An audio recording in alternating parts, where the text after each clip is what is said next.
అడిగి వచ్చినవాడు పరీక్షించడానికి నారాయణుడు వస్తాడు.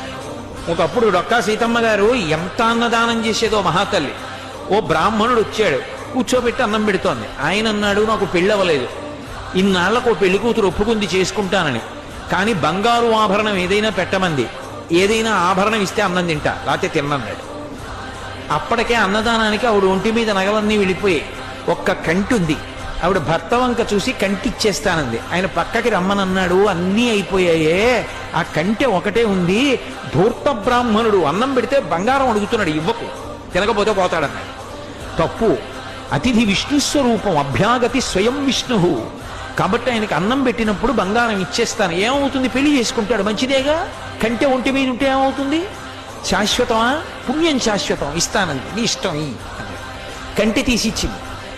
ఆ కంటె తీసుకెళ్లి అరిటాక్ కింద పెట్టి ఆయన